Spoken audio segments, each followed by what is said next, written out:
Assalamualaikum warahmatullahi wabarakatuh. Selamat pagi teman-teman praktikan MSP 56 dalam praktikum pertemuan ketiga mata kuliah dasar-dasar pengkajian stok ikan, di mana pada pertemuan kali ini kita akan membahas terkait estimasi komposisi umur dari sejumlah frekuensi panjang menggunakan metode bata karya.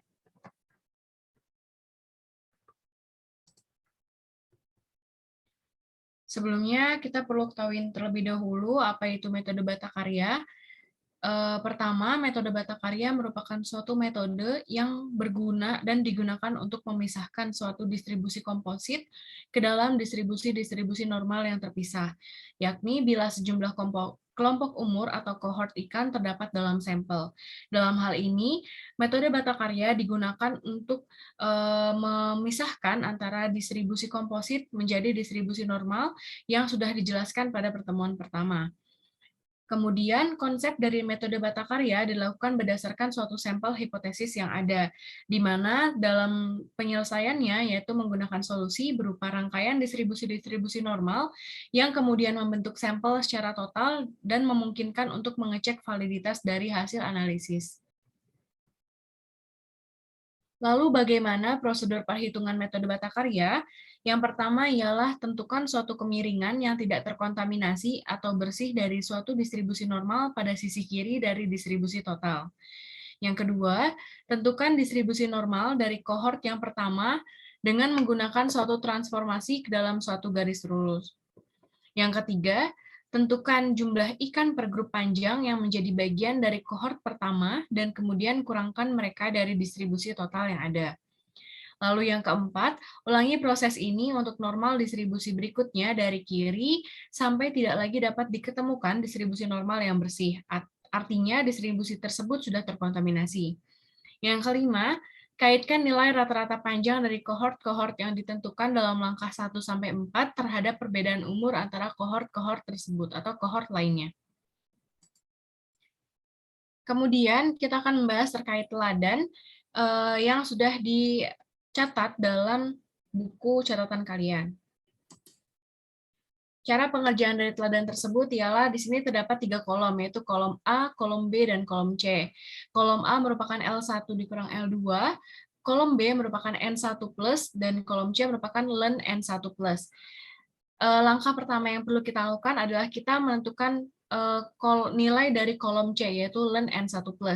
Caranya ialah kita tinggal menglonkan nilai dari N1+ di kolom B. Jadi pada baris pertama yaitu ln 1 sama dengan 0. Terus yang kedua, ln N1 plus 2, artinya ln kedua pada range kedua, yaitu ln 4, memiliki nilai 1,3863. Kemudian pada ln ketiga, yaitu ln 11, memiliki nilai 2,3979. Lalu silakan teman-teman isi sampai kolom C terisi penuh.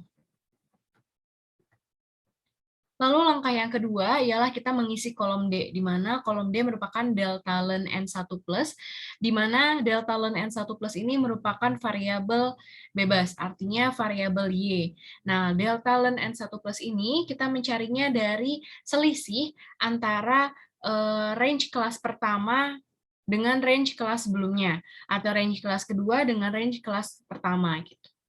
Nah, sebagai contoh, apabila kita ingin mengetahui delta ln N1 plus pada baris pertama, karena baris pertama ini nilainya 0, sedangkan nilai sebelumnya tidak diketahui, maka tentu jawaban delta ln N1 plus-nya ini merupakan 0. Lalu yang kedua, delta ln N1 plus yang kedua pada baris kedua ialah berarti 1,3863 dikurangi 0. Maka hasilnya adalah 1,3863.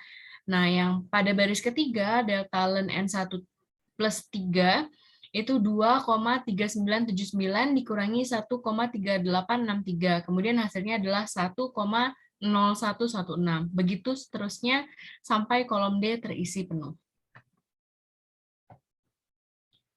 Lalu langkah selanjutnya ialah kita menentukan kolom E, di mana kolom E ini merupakan L. L ini merupakan variabel tidak bebas, yaitu variabel X. di mana karena nilai pada baris pertama delta ln N1 plusnya 0, maka sudah pasti tidak dapat diketemukan nilai selanjutnya pada baris pertama di kolom E. Lalu bagaimana cara kita menemukan LX? LX merupakan nilai tengah dari dua kelompok, yaitu batas atas dari yang terkecil dari dua kelas atau batas bawah dari yang terbesar dari dua kelas pada tingkatan yang sama delta ln N1 plus yang bersangkutan. Kita contohkan, pada baris kedua, range kelas sebelumnya ialah 12 sampai 13. Nah, maka nilai terkecilnya 13. Sementara pada range selanjutnya yaitu 13 sampai 14. Nah, nilai terbesarnya adalah 13. Maka sudah pasti didapatkan nilai LX-nya adalah 13. Singkatnya adalah titik tengah dari kedua range yang ada, yaitu kan di sini range-nya itu 12 sampai 13 dan 13 sampai 14. Berarti titik tengah antara 12 sampai 14 ialah nilai 13. Begitupun seterusnya. Nah, yang keempat, kita lakukan dengan membuat grafik plot dengan delta ln N1 plus sebagai Y, koordinat Y, terus serta L sebagai X. Berarti X-nya adalah L dan Y-nya adalah delta ln N1 plus. Kemudian langkah selanjutnya ialah kita perhatikan dan tentukan titik-titik yang terletak pada suatu garis lurus. Kemudian nih, ada titik-titik seperti ini yang terletak pada suatu garis lurus, kemudian kita tarik garisnya, lalu berilah tanda titik tersebut pada kolom E. Nah, kita lihat pada kolom E ini, jangan masukkan titik-titik yang mungkin dipengaruhi oleh distribusi berikutnya. Semakin jauh titik-titik di sebelah kanan, semakin tinggi peluangnya dipengaruhi oleh distribusi berikutnya. Sebagai contoh ialah seperti ini. Diketahui bahwa nilai X-nya adalah L, nilai Y-nya adalah delta ln N1 plus. Kemudian kita masukin input atau select data tersebut ke dalam grafik, kemudian diketahui bahwa ada titik-titik yang membentuk suatu garis. Kita tarik garisnya. Perlu diketahui bahwa perlu diketahui bahwa titik yang paling bawah itu tidak termasuk dan tidak dimasuki. Kenapa? Karena dia sudah dipengaruhi oleh titik selanjutnya. Nah, sekarang kita lihat pada kolom D. Kita harus menentukan proses data tersebut mengalami penurunan dan tidak dipengaruhi oleh data selanjutnya. Misalkan pada data D ini 1,38 mengalami 1,38, kemudian mengalami penurunan menjadi 1,01, mengalami penurunan menjadi 0,78, mengalami penurunan menjadi 0,45, mengalami penurunan menjadi 0,1, terus kemudian minus 0,2, dan minus 0,5. Akan tetapi dia juga mengalami penurunan menjadi minus 1,04. Tapi setelah itu dia mengalami kenaikan. Kenapa kita tidak memasukkan nilai minus 1,04? Karena titik terakhir itu tidak pernah dimasukkan, karena dia sudah dipengaruhi oleh titik selanjutnya, yaitu minus 0,84. Jadi dia sudah meningkat gitu, udah bukan lagi menurun gitu. Jadi yang dimasukkan hanya adalah 7 titik, di mana 7 titik ini mengalami penurunan yang signifikan membentuk satu garis lurus. Kemudian 7 titik ini kita tandai atau kita highlight sebagai pengingat bahwa titik-titik ini yang akan mempengaruhi nilai-nilai selanjutnya. Oke. Langkah selanjutnya setelah kita membuat grafik tersebut, kita mencari nilai regresi A dan B menggunakan kalkulator saintifik, di mana nilai X-nya sudah ditentukan yaitu L, nilai Y-nya yaitu delta ln N1 plus. Nah, kemudian setelah itu kita dapat menemukan nilai regresi A-nya yaitu 5,4834, B-nya yaitu minus 0,3160. Setelah kita mengetahui nilai regresi tersebut, langkah selanjutnya kita mencari nilai L rata-rata atau panjang rata-rata pada N1, yaitu menggunakan rumus min A per B, di mana A-nya minus 5,4834, dibagi B-nya minus 0,3160, sehingga didapatkan nilai L rata-ratanya adalah 17,35. Selanjutnya ialah kita mencari simpangan bakunya atau Sn1 sama dengan akar dari delta L per B.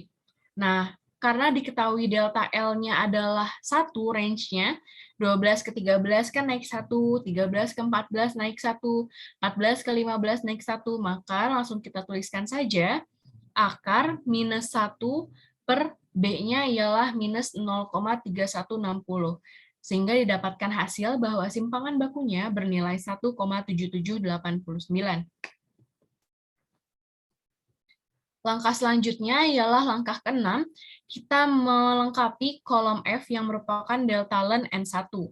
Nah, perlu digarisbawahi karena baris pertama sudah bernilai 0 dan tidak teridentifikasi, maka sudah pasti garis pertama selanjutnya juga tidak teridentifikasi. Kemudian setelah kita meng-highlight data-data yang akan kita butuhkan, kita mengerjakan kolom F yaitu delta ln N1, di mana delta ln N1 rumusnya ialah A plus B dikali L. Perlu diketahui bahwa dalam persamaan matematika, bahwa plus dengan penjumlahan dengan perkalian lebih kuat perkalian, maka perlu dilakukan perkalian terlebih dahulu, baru ditambahkan dengan nilai A-nya. Kita contohkan yaitu delta ln N1 pada baris kedua, yaitu sebesar A-nya 5,4834 yang sudah kita cari tadi, ditambah nilai B-nya minus 0,3160, data yang sudah kita cari juga, dikali L-nya 13 dari sini. Pada baris kedua L-nya 13, maka hasilnya adalah 1,3754. Begitupun seterusnya hingga kolom F dapat terisi penuh. Untuk langkah ketujuh, pada kolom G, kita melengkapi kolom G yang berupa ln N1, di mana terlebih dahulu kita menentukan titik awalnya. Titik awal tersebut didasarkan pada frekuensi yang tidak terkontaminasi dengan kohort berikutnya. Satu frekuensi dipilih dari distribusi normal pertama. Nah, dapat kita ketahui bahwa nilai yang di-highlight itu menentukan nilai selanjutnya. Nilai yang di-highlight adalah nilai yang mengalami penurunan secara konstan membentuk satu garis lurus, di mana titik terakhir tidak pernah dilibatkan karena dia akan dipengaruhi oleh titik selanjutnya yang mengalami kenaikan. Nah, dari sini kemudian kita dapat melengkapi kolom G ln N1, di mana ln N1 pada titik awal, yaitu sebesar 3,6376, didapatkan dari mana? Didapatkan dari nilai puncak. Nilai puncak dari hasil ln N1+. Nah, Kak, ln N1 plusnya kan tapi nilai puncaknya 3,73. Iya, betul. Nilai puncak pada ln N1 plus pada data yang sudah kita highlight itu tidak bisa kita masukkan karena nilai tersebut sudah dipengaruhi oleh nilai selanjutnya. Makanya titik yang kita gunakan adalah satu titik sebelum nilai puncak pada ln N1+. Nah, di sini kan data yang kita highlight ini adalah 1,3863 sampai 2,9957 sesuai yang kita highlight. Nah, dari sini nilai puncaknya adalah 3,7377. Nah, tapi yang kita gunakan sebagai titik awal adalah satu titik sebelum nilai puncak, berarti 3,6376 sebagai titik awalnya. Nah, kita masukkan titik awalnya juga sama untuk ln N1 3,6376. Lalu untuk titik yang kedua, kita tinggal menjumlahkan antara nilai delta ln N1 milik baris kedua dengan nilai ln N1 awal, yaitu 0,1114 ditambah 3,6376. Hasilnya ialah 3,749. Lalu untuk baris ketiga, kita tinggal menjumlahkan delta ln N1 baris ketiga ditambah ln N1 baris kedua, berarti minus 0,2046 ditambah 3,749, yang hasilnya adalah 3,544. Begitu seterusnya sampai kolom G dapat terisi penuh. Lalu langkah selanjutnya ialah kita melengkapi kolom H, di mana kolom H merupakan N1. Perlu digarisbawahi bahwa ln N1 pada 4 kolom teratas dari sebelum titik awal itu dianggap kosong karena nilai tersebut tidak teridentifikasi. Karena yang kita gunakan adalah satu titik sebelum titik puncak itu merupakan titik awalnya, yaitu bernilai 3,6376. Nah, untuk yang N1, kita tinggal melakukan eksponensial pada ln N1 yang sudah kita temukan. Namun, pada 4 titik teratas yang tidak teridentifikasi, maka kita tinggal menyamakan nilai tersebut dengan nilai N1 plus-nya. Di mana N1 plus baris pertama ialah 1, maka N1 baris pertama juga 1. N1 plus baris kedua adalah 4, maka N1 baris kedua juga 4. Begitu sampai nilai tersebut terisi. Akan tetapi, ketika nilai ln N1-nya sudah teridentifikasi, maka kita tinggal melakukan eksponensial pada nilai ln N1 tersebut. Berarti untuk titik awal ialah eksponensial dikali 3,6376, yang hasilnya ialah 38. Kemudian eksponensial dari 3,7490 yang hasilnya ialah 42,4786. Begitu seterusnya hingga kolom H dapat terisi penuh. Kemudian langkah selanjutnya ialah kita melakukan perhitungan jumlah dari seluruh nilai N1, yaitu dengan menjumlahkan seluruhnya, yaitu 1 ditambah 4, ditambah 11, ditambah 24, hingga ditambah pada angka terakhir dari data tersebut, yaitu didapatkan totalnya ialah 188,15. Perlu digarisbawahi bahwa jika kita ingin menghitung jumlah individu, jumlah ikan, ataupun jumlah organisme tertentu, maka pembulatannya selalu ke atas. Maka dapat diketahui bahwa jumlah seluruh ikannya itu adalah 189 ekor. Maka kesimpulannya adalah jumlah individu pada kohort pertama ialah berarti N1, ditemukan sebanyak 189 ekor dengan panjang rata-rata yang sudah kita cari tadi, yaitu sebesar 17,35 cm. Kemudian langkah terakhir ialah kita dapat menentukan N2, di mana tadi sebelumnya kita mengetahui kohort pertama ialah N1, maka kita harus mengetahui kohort keduanya, yaitu N2, pada kolom I untuk memulai perhitungan kohort kedua. Nah, untuk perhitungan N2 plus ini pada kolom I, untuk 4 data pertama sebelum titik awal dari nilai N1 tadi, yaitu nilai titik awalnya kan 3,6376, yang dimana N1-nya adalah 38. Maka titik tersebut harus bernilai 0, karena nilai tersebut tidak teridentifikasi pada kohort kedua. Artinya nilai tersebut memang sudah tidak terkontaminasi lagi. Nah, lalu pada nilai N2 plus yang baris pertama atau titik awal, maka perhitungannya adalah N1 plus dikurangi N1. Nah, nilai N1 plus dikurangi N1 ketika 1 dikurangi 1, makanya 0, 4 dikurangi 4, 0, 11 dikurangi 11, 0. Lalu pada titik awal, 38 dikurangi 38 juga 0. 42 dikurang 42,4786 ialah minus 0,4786. Begitu seterusnya hingga kolom I dapat terisi penuh. Langkah selanjutnya ialah teman-teman dapat melakukan seperti langkah sebelumnya, yaitu untuk mengetahui ln N1+, berarti di sini pada kohort kedua, kita mengetahui ln N2+, delta ln N2+ sebagai Y, L2 sebagai X, delta ln N2, hingga terakhirnya ialah N2-nya. Tujuan dari mengisi tabel dan mengerjakan tabel ini ialah kita ingin mengetahui nilai N-nya atau nilai kohortnya. Di mana di saat kita mengetahui nilai N atau jumlah individunya, kita bisa mengetahui bagaimana cara pengelolaan dari individu tersebut. Apakah individu tersebut sudah banyak dilakukan eksploitasi atau belum.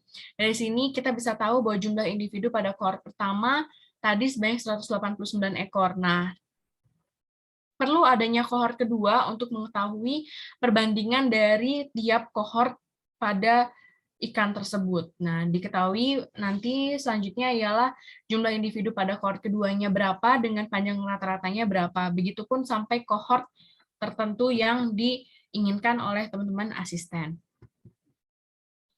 Oke, cukup sekian materi untuk hari ini. Terima kasih karena sudah memperhatikan dengan baik. Apabila ada pertanyaan, silakan teman-teman tanyakan kepada asisten kelompok masing-masing, dan jangan lupa untuk mengerjakan teladan ataupun latihan soal yang sudah teman-teman asisten kirimkan. Terima kasih. Wassalamualaikum warahmatullahi wabarakatuh.